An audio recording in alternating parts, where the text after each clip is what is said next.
Hello दोस्तों। आज है 5 जुलाई और 5 जुलाई के करंट अफेयर के जो भी इम्पोर्टेंट क्वेश्चन बनते हैं आज हम उनके बारे में डिस्कस करने वाले हैं। इसकी पीडीएफ आपको टेलीग्राम चैनल सीटी करंट अफेयर पर मिल जाएगी। तो चलिए देखते हैं आज के क्या इम्पोर्टेंट क्वेश्चन बनते हैं। देखिए, 3 जुलाई को विश्व भर में कौन सा दिवस मनाया जाता है?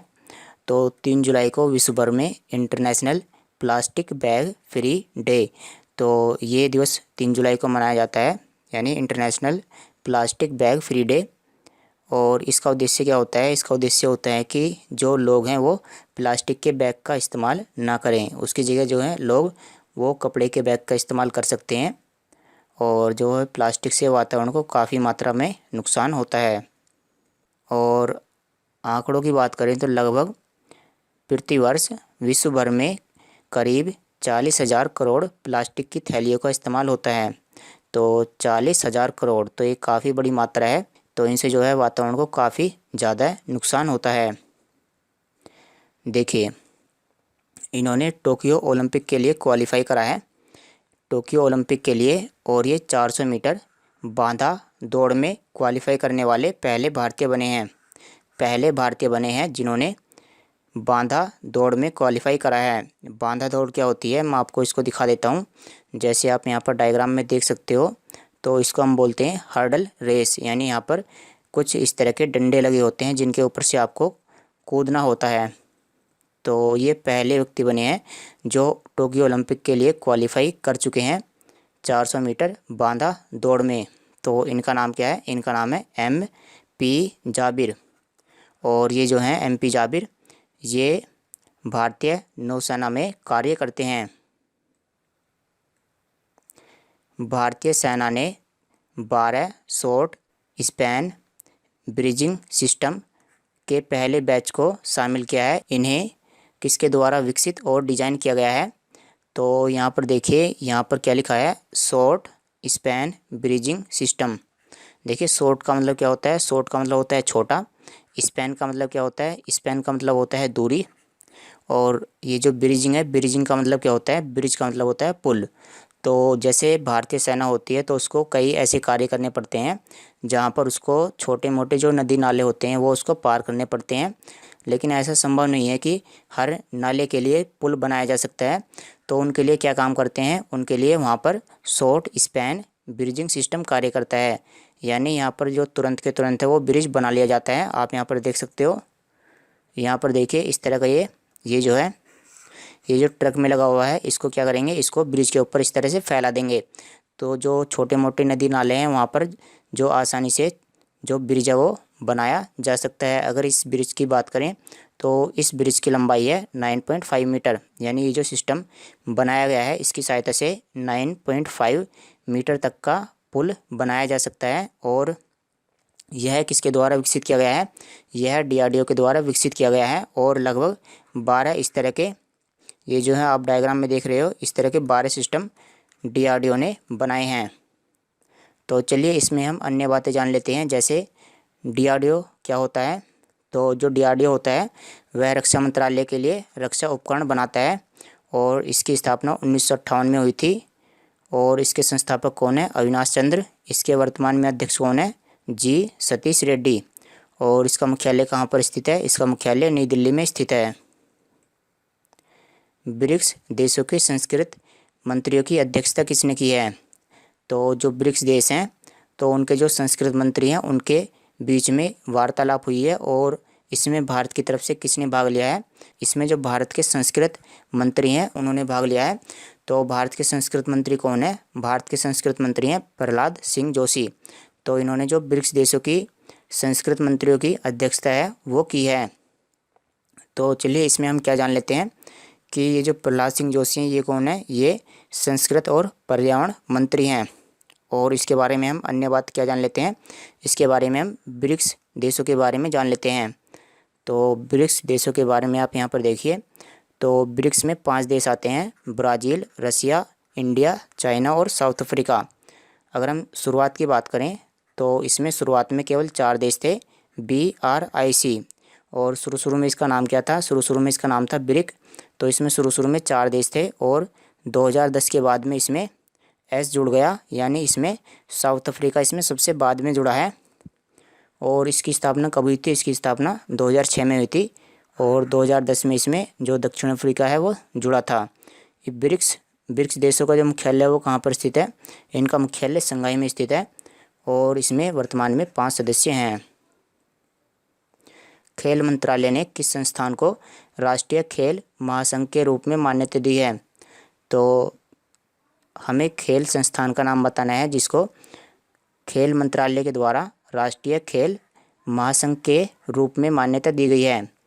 तो उस खेल संस्थान का नाम है वाको इंडिया किक बॉक्सिंग फेडरेशन। तो इसको अब क्या बना दिया गया है? इसको अब राष्ट्रीय खेल महासंघ बना दिया गया है। तो इससे क्या होगा? इससे होगा कि जो किक बॉक्सिंग होती है, किक का मतलब क्या होता है? जैसे लात उसमें मारते हैं, तो इससे किक बॉक्सिंग का क्या होगा? प्रचार होगा और किक बॉक्सिंग का इससे विकास भी होगा। कैबिनेट ने हाल ही में 16 राज्यों के गाँवों में ऑप्टिकल फाइबर नेटवर्क सुविधा पहुंचाने के लिए किस परियोजना को मंजूरी दी है? तो जो कैबिनेट है यानी जो संसद की कैबिनेट मंत्री हैं, उन्होंने देश के 16 राज्यों में ऑप्टिकल फाइबर नेटवर्क बिछाने की अनुमति दे दी है। तो ये जो ऑप्टिकल फाइबर होते हैं इनका इस्तेमाल कहाँ पर किया जाता है? इनका इस्तेमाल इंटरनेट को पहुँचाने के लिए किया जाता है। इंटरनेट इन्हीं ऑप्टिकल फाइबर की मदद से एक स्थान से दूसरे स्थान पर जाता है। तो ये जो ऑप्टिकल फाइबर नेटवर्क सुविधा पहुंचाने की अनुमति दे दी गई है, तो ये जो अनुमति दी गई है यह किस योजना के अंतर्गत आती है? तो यह भारत नेट परियोजना के अंतर्गत आती है।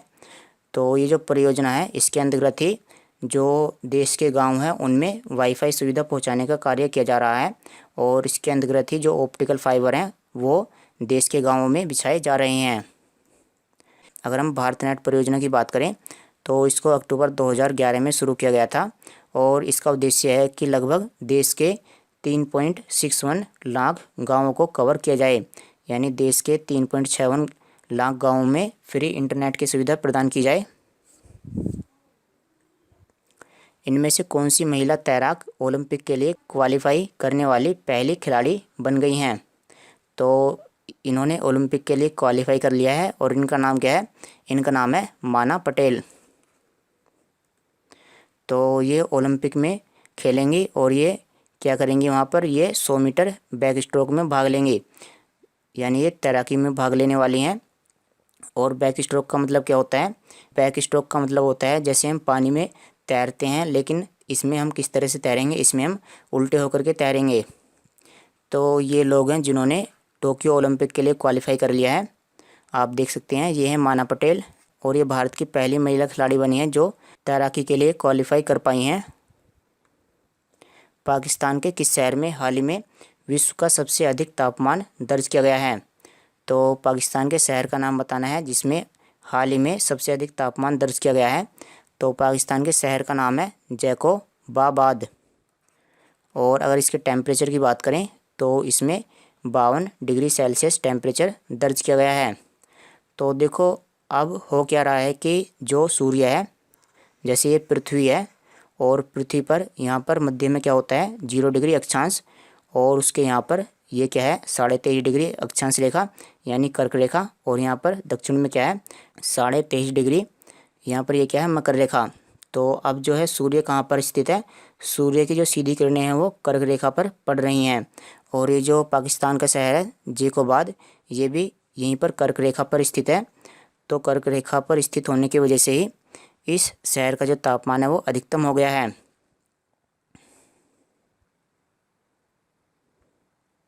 चलिए पाकिस्तान के बारे में जान लेते हैं।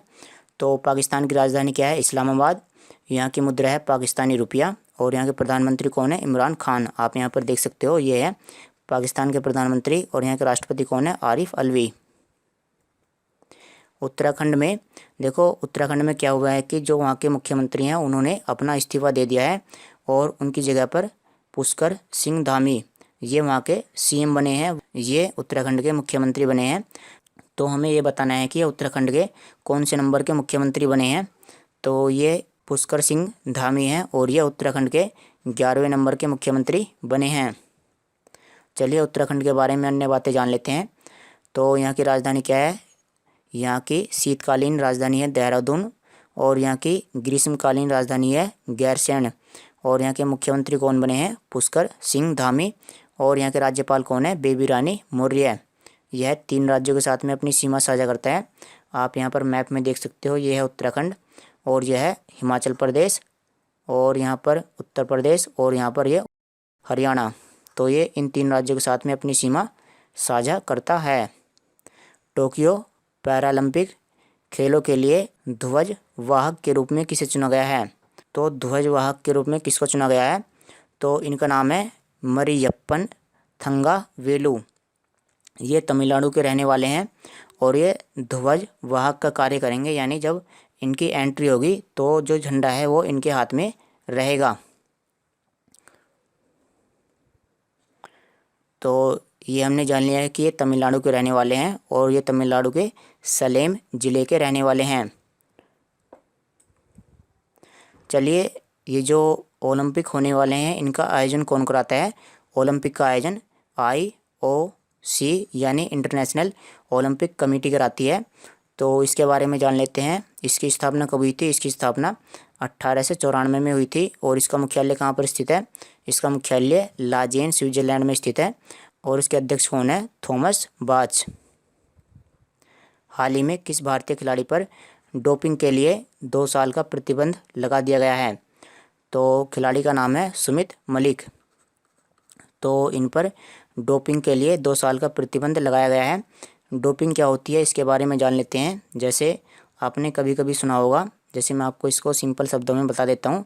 डोपिंग यानी कुछ ऐसी दवाओं का इस्तेमाल करना जिससे खिलाड़ी की जो एनर्जी है वो तुरंत ही बढ़ जाती है और जो खिलाड़ी का जो प्रदर्शन होता है वो काफ़ी मात्रा में सुधर जाता है। और इन्होंने कुछ ऐसी ही दवाइयों का इस्तेमाल करा और इसी की वजह से इन पर प्रतिबंध लगा दिया गया है। अगर हम बात करें कि इस पर प्रतिबंध किसने लगाया है, तो इस पर प्रतिबंध लगाया गया है UWW के द्वारा। UWW के द्वारा। तो इसके बारे में हम जान लेते हैं UWW क्या है। तो इसका मतलब है यूनाइटेड वर्ल्ड रेसलिंग। तो जैसे कि ये पहलवान है तो इस पर प्रतिबंध लगाया गया है यूनाइटेड वर्ल्ड रेसलिंग के द्वारा। और इसका मुख्यालय कहाँ पर स्थित है? इसका मुख्यालय स्विट्जरलैंड में स्थित है और इसके वर्तमान में अध्यक्ष कौन है? नेनेंड लेलोविक। और इसकी स्थापना 1912 में हुई थी। भारतीय नौसेना ने पूर्वी चीन सागर में किस देश के साथ अभ्यास किया है? तो नौसेना के द्वारा पूर्वी चीन सागर में अभ्यास किया गया है। तो हमें बताना है कि अभ्यास किस देश के साथ किया गया है। तो भारतीय नौसेना ने साउथ कोरिया की नौसेना के साथ में अभ्यास किया है। तो इसमें हम क्या जान लेते हैं? इसमें हम साउथ कोरिया के बारे में जान लेते हैं। उसके बाद हम पूर्वी चीन सागर इसके बारे में जानेंगे कि इसकी लोकेशन कहाँ पर है। और उसके बाद हम भारतीय नौसेना के बारे में भी जानेंगे कि इसके प्रमुख कौन है। तो सबसे पहले हम दक्षिण कोरिया के बारे में जान लेते हैं। तो इसकी राजधानी क्या है? इसकी राजधानी है सियोल और इसकी मुद्रा क्या है? दक्षिण कोरियाई वोन। तो आपको ये याद रखना है, वोन इसकी मुद्रा है। और इसके राष्ट्रपति कौन है? मून जे इन। और यहाँ के प्रधानमंत्री हैं चुन सिए क्यून। देखिए, अपने जो भारतीय नौसेना है उसके प्रमुख जान लेते हैं। तो भारतीय नौसेना के प्रमुख हैं करमवीर सिंह। तो आप यहाँ पर देख सकते हो, ये भारतीय नौसेना के प्रमुख हैं करमवीर सिंह। तो मैं आपको जो ईस्ट चाइना सी है यानी जो पूर्वी चाइना सी है इसकी लोकेशन दिखा देता हूँ। देखो, सबसे पहले आप मैप में चीन की स्थिति देखिए। तो ये यहाँ पर ये क्या है? ये है चीन। और चीन का पूर्व कहाँ पर बैठता है? चीन का पूर्व इस दिशा में बैठता है। तो चीन के जो पूर्व में जो सागर है उसको हम क्या बोलते हैं? पूर्वी चाइना सी। ये पूर्वी चाइना सी है और यहीं पर क्या हुआ है? यहीं पर इन दोनों देशों के बीच में एक्सरसाइज हुई है। जैसे अगर मैं बात करूं, भारत तो यहाँ पर स्थित है, पूर्वी चाइना सी यहाँ पर स्थित है और जो दक्षिण कोरिया है वो यहाँ पर स्थित है। तो भारत और दक्षिण कोरिया की जो नेवी है उन दोनों ने यहाँ पर एक्सरसाइज की है। एक और है, एक सागर के बारे में और जान लो। जैसे चाइना ये है और चाइना का दक्षिण कहाँ पर बैठता है? चाइना का दक्षिण नीचे की तरफ बैठता है। तो यहाँ पर दक्षिण की तरफ ये जो यहाँ पर ये जो सागर है इसको हम बोलते हैं दक्षिण चीन सागर। और चलिए हम जापान के सागर के बारे में बात कर लेते हैं, यानी जापान सी के बारे में। तो आप यहाँ पर देखिए, ये है जापान और ये है कोरिया। तो जापान और कोरिया के बीच में जो सागर है उसको हम क्या बोलते हैं? जापान सागर।